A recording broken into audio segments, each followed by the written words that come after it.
Pittsburgh Steeler fans, welcome back to another episode of Yeah, I Said It. This is once again behind the steel curtain editor Dave Schofield filling in for Lance Williams again this week. Not sure what is going on with Lance. I just heard from Brian Anthony Davis that we needed it covered, and between Brian and myself, I said I'll step up and grab it. So here I am today, joining you all on a Friday late afternoon here on the East Coast, as there is tons of information coming down when it comes to the 2020 season in the NFL. The owners had a proposal for the Players Association that for them to approve, and that would allow the training camp to start on time. There's a lot of different reports coming out about exactly what that was, like with the financials of ramifications from the salary cap getting bumped to where it's not just all next season. The owners were talking about actually taking some out this season. That was that whole money and escrow thing that they had brought up. And the players wanted to see any lost revenue from this year spread out over the next 10 years. Reports are that they're going to spread it out perhaps over 5. They're not going to affect this year's salary cap, which is good for players, GMs, and I would say fans. So that way we're not losing any players, any of our favorite players as a cap casualty right off the bat. So there's an agreement that has been sent to the Players Association. The executive committee approved it unanimously. Then right now the meeting has gone on for a discussion and a vote among player reps. If that gets voted through, then there will officially be an agreement, and training camps can start on time on Tuesday for the Steelers, and I think it's Sunday for both the Chiefs and the Texans.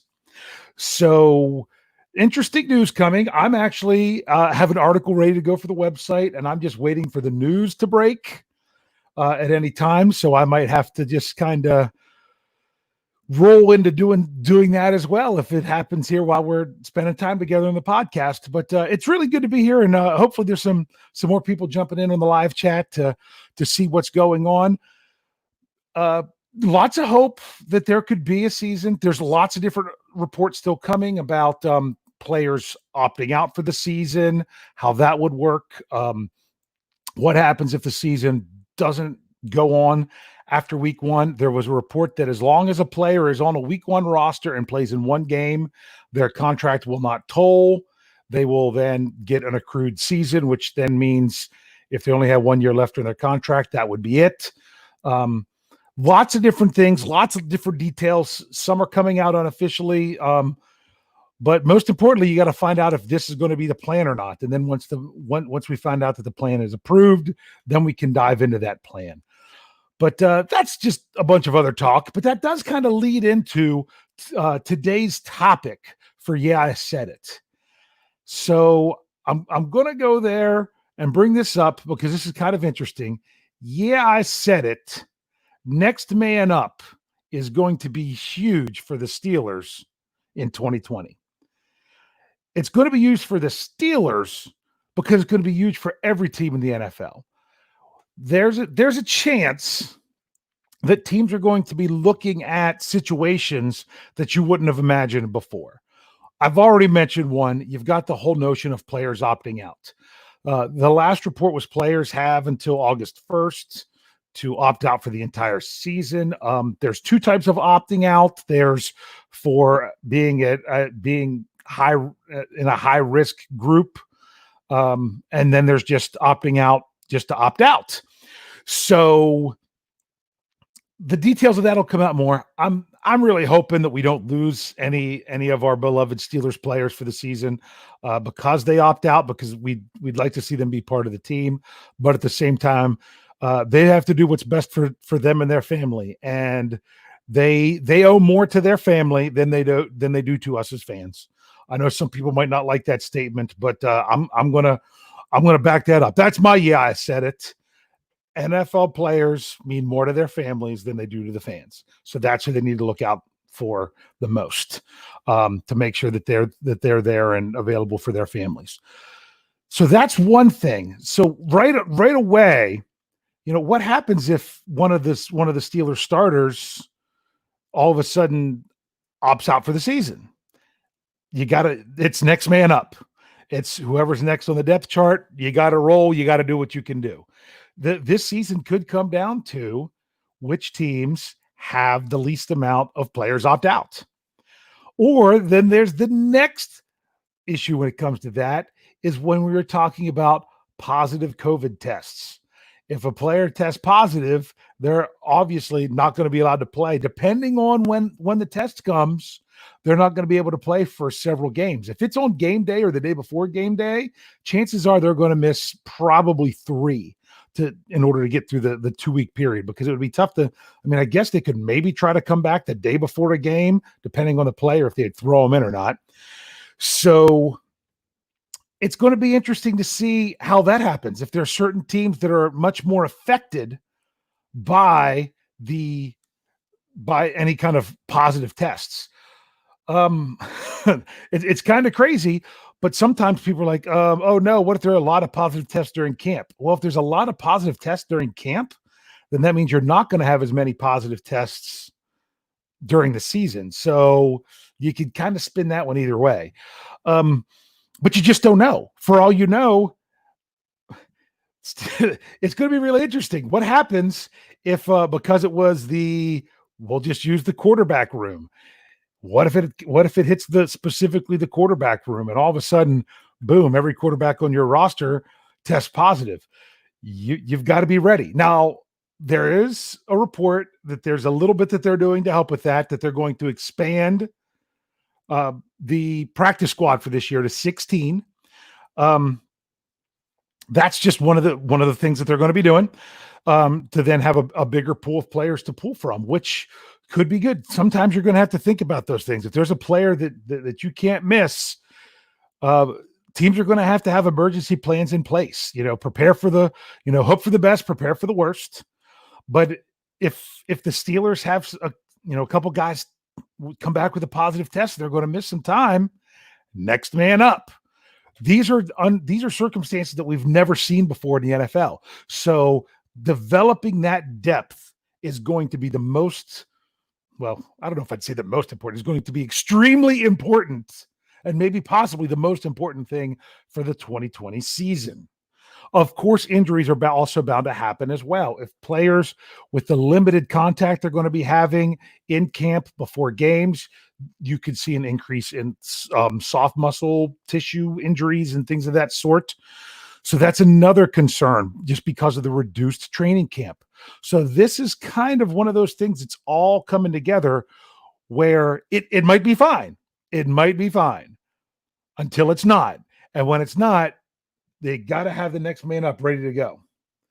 So that's how it is. That's how it's going to be. So the next man up philosophy is really going to have to ring true. So as much as I've been saying, you know what, who cares about the Steelers backup quarterback situation? It's not, we're not looking at if there's a repeat of 2019, then I just didn't see any other quarterback being able to get the Steelers, of a Super Bowl victory this year anyway, of anyone they could have signed other than Ben Roethlisberger. Well, now what it really comes down to is the Steelers' depth going to be developed to a point where what happens if Ben Roethlisberger has to miss a few games? Then you got to have that next man ready to go. Hopefully with any of these guys, we're not talking about missing the entire season unless it's an opt-out issue, but hopefully the Steelers, and not many people are going to deal with that, but I don't know. I don't think any of us know. This is really some uncharted territory. But the thing that's important, the thing that's most important, is that they're moving forward in an attempt to play the season. So we're not going to get into the whole debate over COVID and how deadly and dangerous it is. Take it seriously, but then at the same time, how much can these players afford to miss a season with things going on? There's lots of pros and cons that we're just not really going to dive into here. So the big thing is next man up is going to be huge this year. To follow up with that, where do the Steelers need to really make sure they're hitting that next man up mentality. Okay. To me, I feel like, with the exception of, young guys in the quarterback room, I feel like perhaps the Steelers have more depth and availability for next man up on offense than they do on defense. And a lot of the reason that is true is it's going to be the way it's going to be whenever you have an elite unit on one side of the ball. If you have an elite defense, you're going to have separation between those guys and the next guys, because how in the world can you keep elite backups in the NFL unless you're just constantly drafting them? That's just kind of how it goes. Because if the backups were that elite, they'd probably be on another team. Chances are. So personally, I think losses on defense, other than quarterback, which we all know is the most important position on the field, other than quarterback, losses on defense is what I see would affect the Steelers more than anything in 2020. So this is going to be interesting. The NFL base, I think training camp is going to be really answering some questions, although they're not going to really be getting onto the field for a long time. There's going to be a large ramp up period, and they're really going to hit things hard right before the season starts. But what's going to be really interesting about that is, I think once the NFL starts and does week 1, they're going to push to get everything in, because once you start in week 1, everything that happens when it comes to revenue and income and all of those things is based on playing the full season. The projected 25% loss in revenue with not possibly having any fans or reduced fans in the stands is something that's all projected on the season still taking place for the whole year. So the problem is, if the NFL gets into the season just a little bit, locks in these contracts to all the players where they're going to have to pay them, whether, if they have to cancel the season, and then them not have games and not bring in that revenue, that's going to be devastating for the NFL for years to come, but especially having to spread it out over the future years. And I think that's what ultimately the owners were pushing for, and why they wanted to just take the hit all in one year. And basically, if teams could work out things with players to say, hey, we just can't afford you or need you to take a really reduced salary for 1 year because everybody lost, and then you come back strong right after that, you're getting to that area of growth sooner. But if it's that much of a hit, I don't know how you survive that period to get to there. There's a lot of it with the economics that seriously I can't sit here and confess to know about. All I know is I can name you just about all 90 players on the Steelers roster and what positions they play and what they need to do to get ready for this season. So another part of this, which is actually good news for teams and for fans, is it looks like they're not cutting down the number of players in training camp down to that 80 that they talked about until they're getting right before padded practices. That was one report that was out. So when it comes to, test, virtual meetings, tests, strength and conditioning, walkthroughs, film, I don't know if necessarily film room, but, meeting rooms, all those kind of things, work out in shells, which is, helmets and shoulder pads, but not full pads. There's a good chance that during those times, you're going to have all 90 players, which can at least help teams evaluate who they have a little bit, rather than saying right now, you got to cut 10 guys. I mean, come on, what are you really judging that off of? So at least they'll have a little something, although it won't be great to judge off of that. And then when you get into the full contact, if it'll be less players. And if you're talking a 16-man practice squad, that's already, you're talking about, what is that, 69 players in all between the 53 and the 16. So you're only talking about the other, 11 more cuts beyond that. So it's basically would be cutting it down halfway. But it's uncharted territory. Baseball's heading into uncharted territory and had opening day yesterday. I know the Pirates play today. I can't remember what time. But this is just kind of how it works right now in our world. So I don't know about you all. I'm hoping to just, to still get through this with what we can, and to hopefully the NFL can come back and our Steelers can be strong and do all they can to get to the Super Bowl at the end of the season. So, and win that Super Bowl. So depth is going to be a really big sticking point among teams this year, because at any time players could be reduced down, out for 1 week, 2 weeks, 3 weeks, injury, COVID, opt out, all these kind of things. So at this time, I don't really have that much more I have to go on about the subject. So I would really like to turn this over to you all in the live chat for any kind of comments or questions at this time. So I'm going to put that out there and see if I could actually spell things right. What you all have for the show here, and the other points to discuss, whether it be about this topic or others. So I have not looked at the live chat yet here on YouTube. As I'm kind of waiting for these things to come in, now would be a good time to do a little bit of the rundown. Make sure that that you all are liking the videos.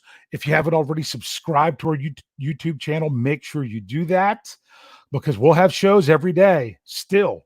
Tony's scheduled to be on tomorrow around noontime for Steelers Brunch with Tony.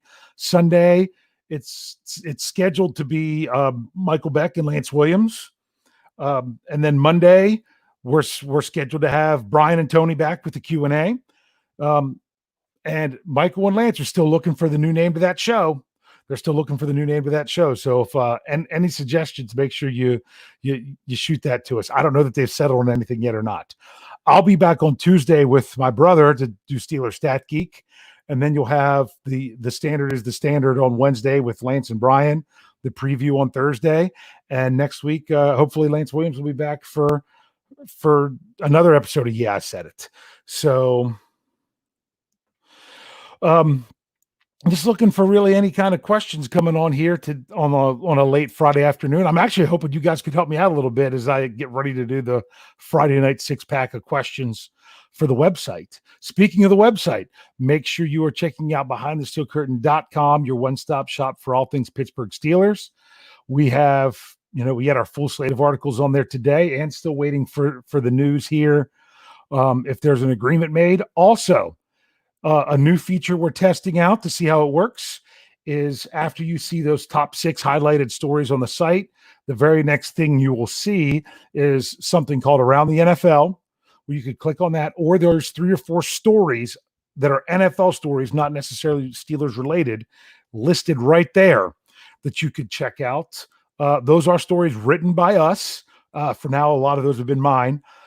Just detailing news and whatnot, but we're trying to do everything that we can with Behind the Steel Curtain to really make it your one-stop shop. That if you're wanting to come in and know what's going on, or about the league, or even the other things around the league, there hasn't been a ton of news of other things going on. Big player signings or things of that sort. So make sure you're checking it out. And one other thing I want to say, because I'm trying to see if I could line up another giveaway. When I checked about an hour ago, we are 126 followers away from 100,000 on our Facebook page.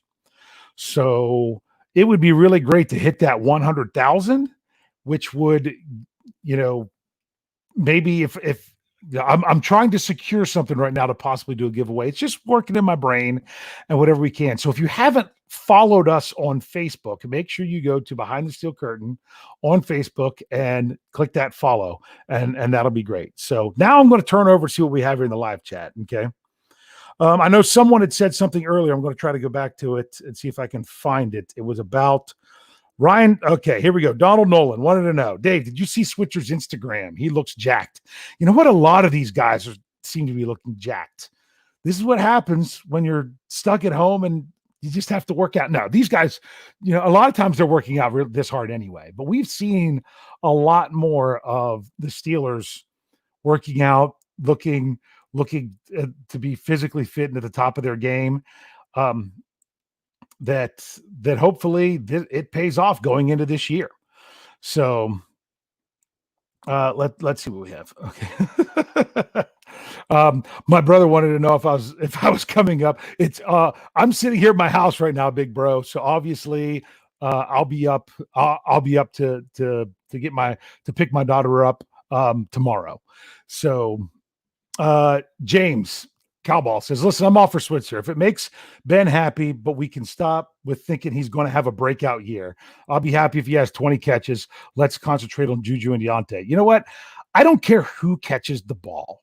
I don't care who throws the ball. I don't care who runs the ball, as long as they are doing all of it effectively.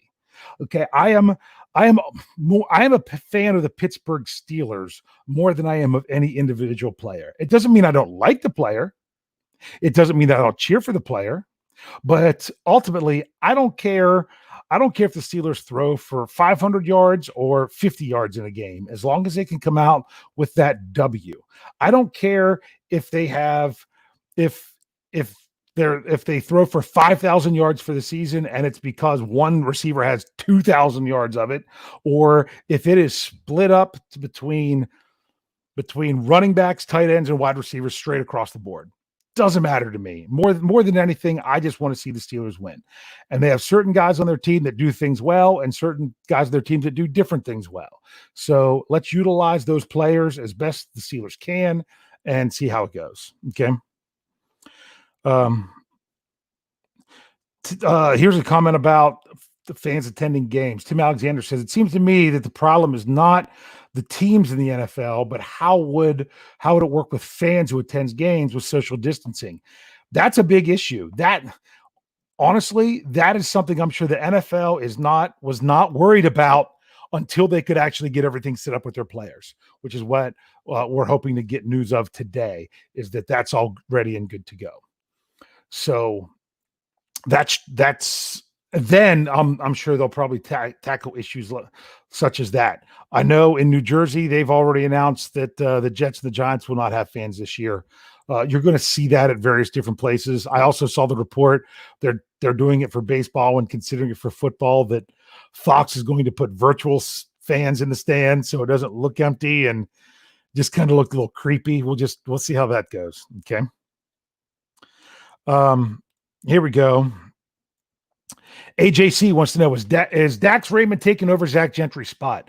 I tell you what, I had that if the Steelers had to make their cuts now, I had Dax Raymond possibly not getting to training camp because of unfamiliarity.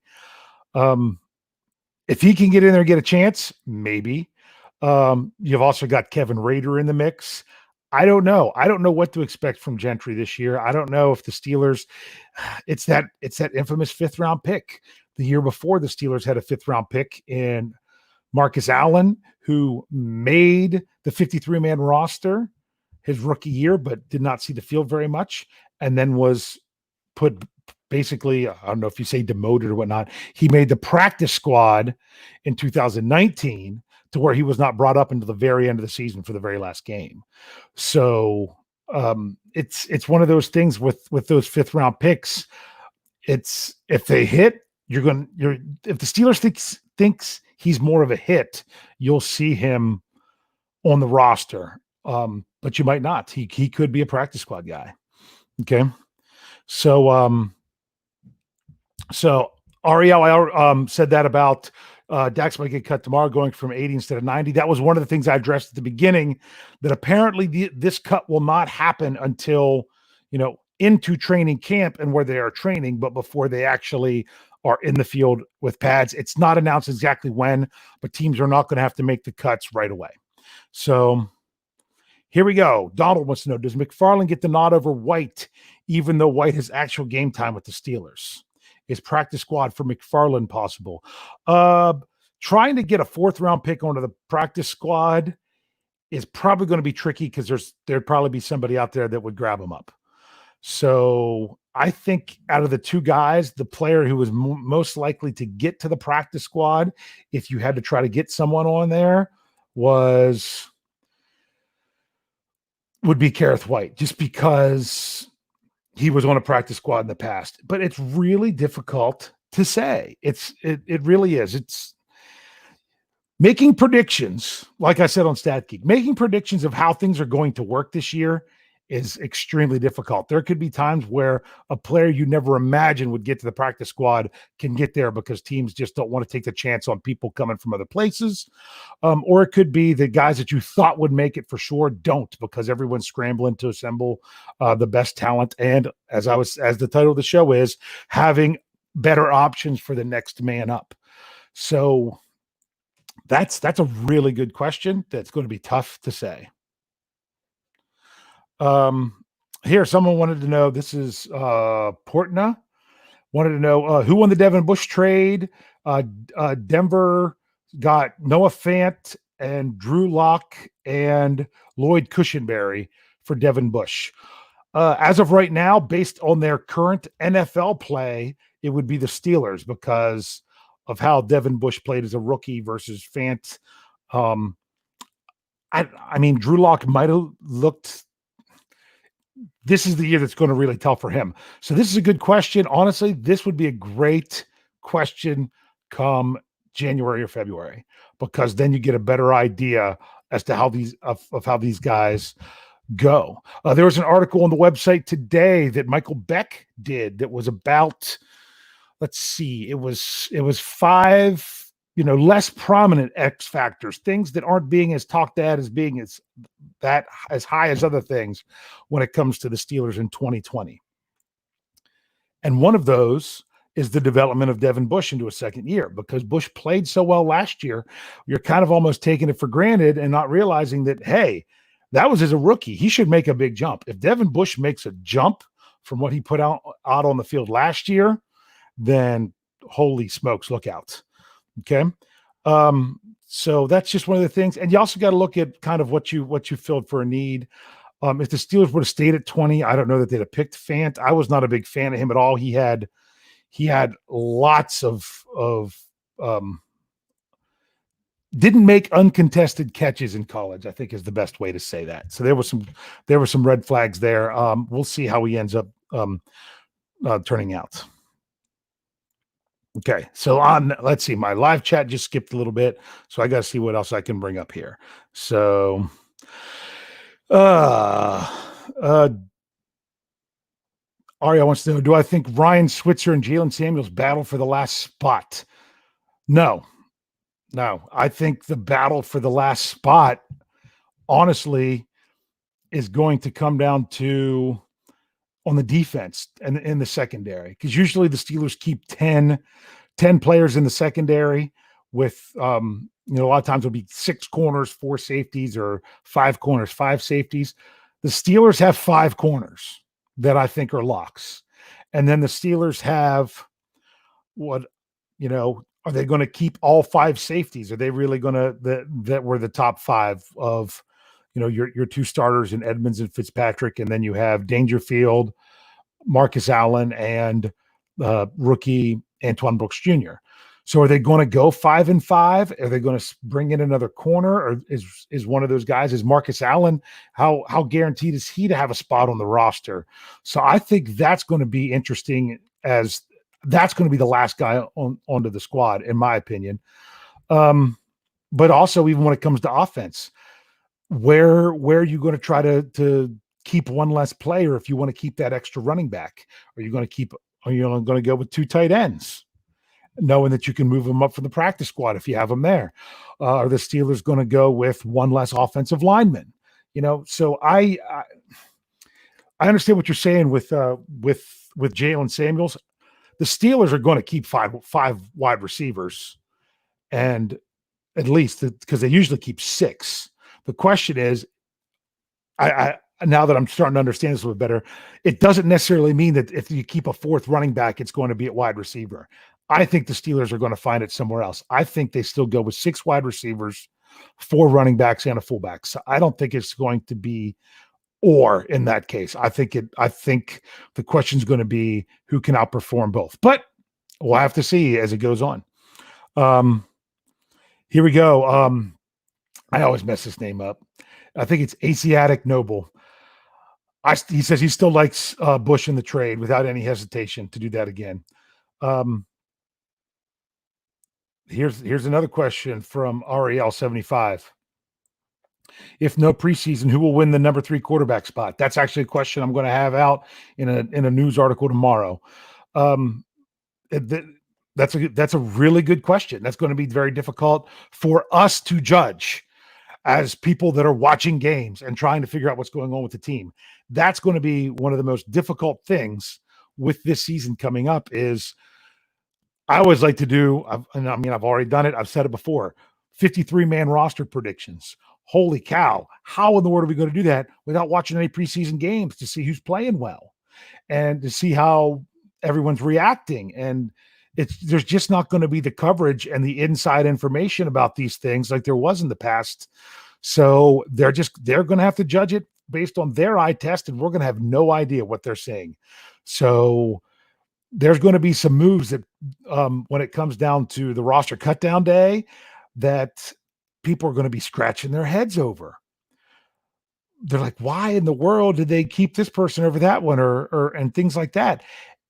But it's going to be because we aren't going to see what's really going on, because before the biggest judge of how players did was the games, and we got to see those games, and now we don't have those games to see. So I'm just looking forward to see if we got anything else here, as you guys are giving me some good stuff in the live chat. I know I'm a little bit behind. Okay. This is what Ezra says. This is kind of interesting.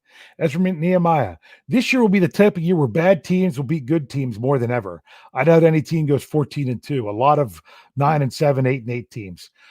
I could see that because of what I said at the beginning of you got to have that next man up. You never know what's going to happen when someone has a positive test and then they're out for a while.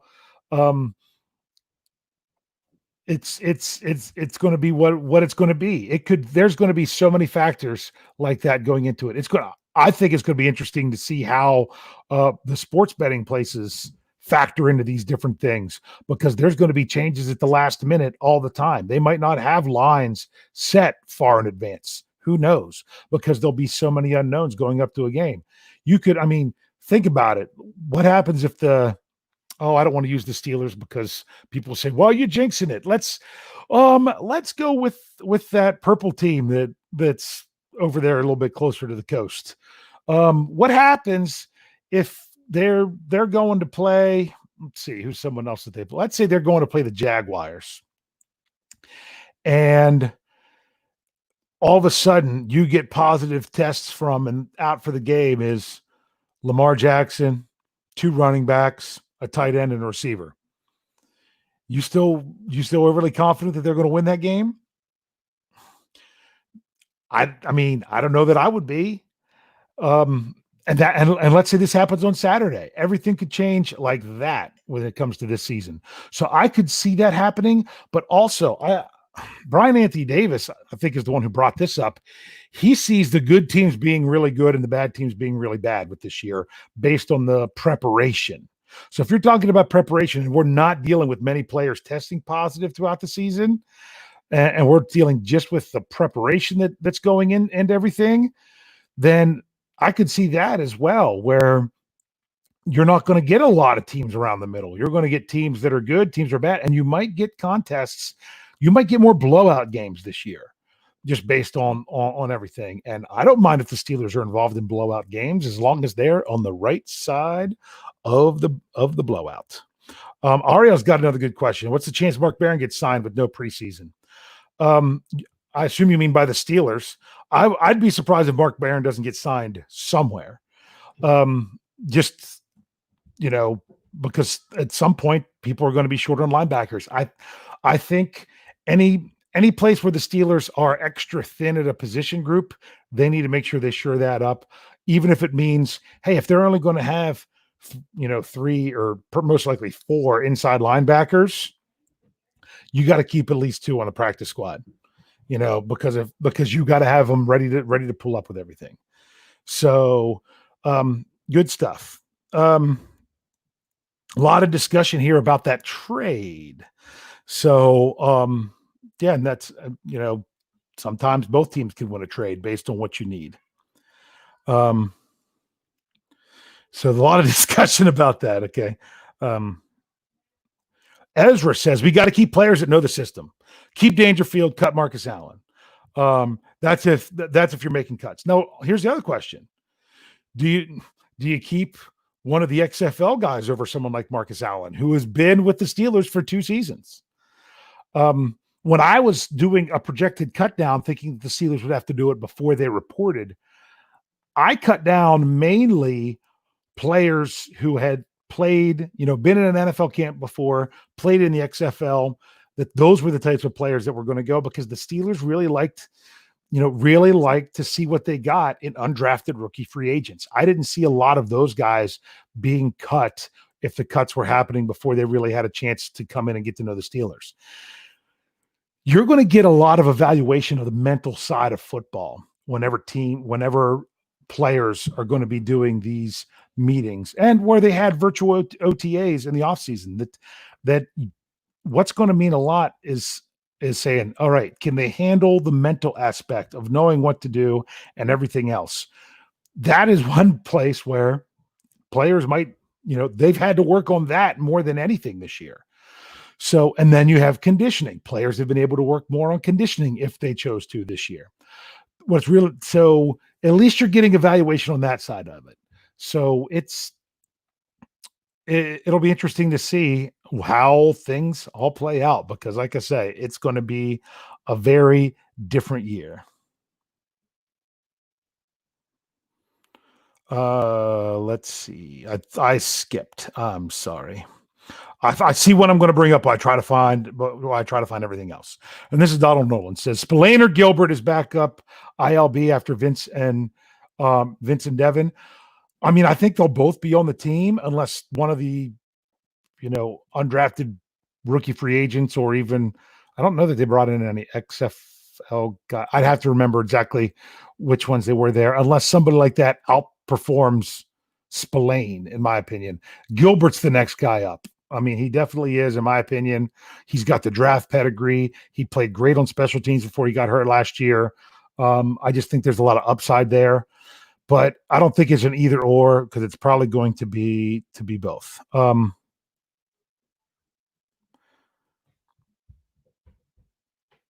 So I'm looking here for another question.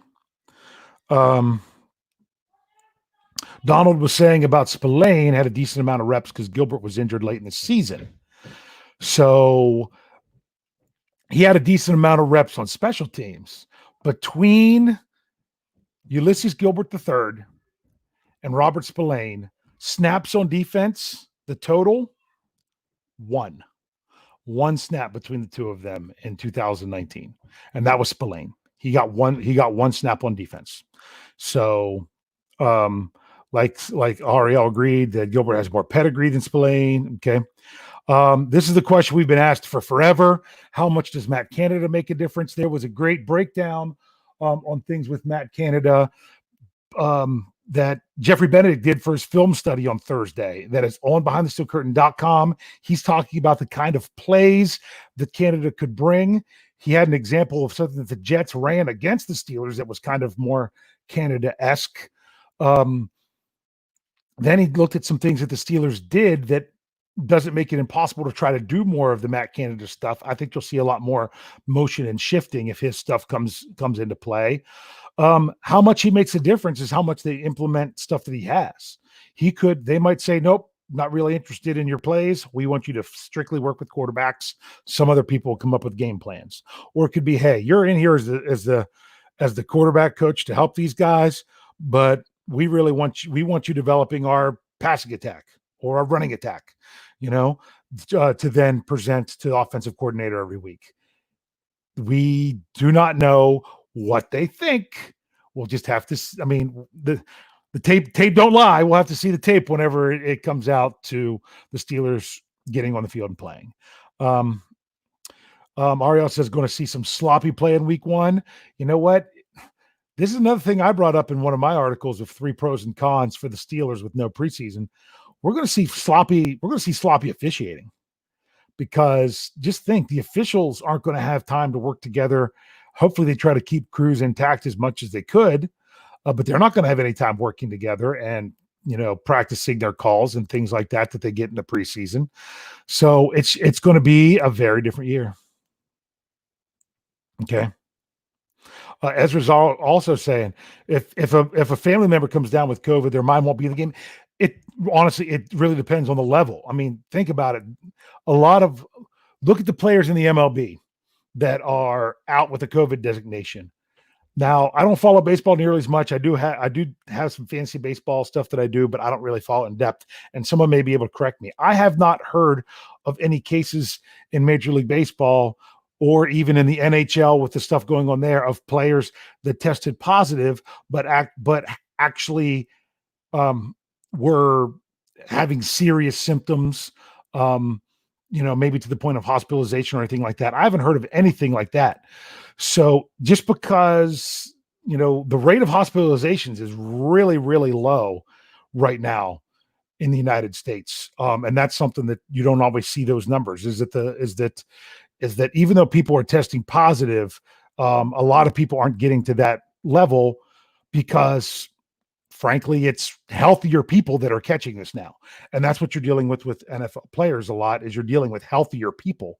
Deontay Johnson actually put out something on Instagram today about that, is that we're talking about all these other things, but we're not talking about, our own health and our immune health that we can do to make things better for us, that if we do get it. Yes, it's important to wear masks and everything and not spread the disease, but you could also be doing other things to help you be able to handle it. So these are also things that it was nice to see an NFL player say something like that, to say that, hey, in essence, I'm working on trying to be healthy, that even if I get it, hopefully, I got to make sure I don't spread it to anybody else, but hopefully it doesn't really affect me as much as it might with some others. It's what's sad is it's become where even a discussion about these kind of things is actually spun into what some people consider a political discussion.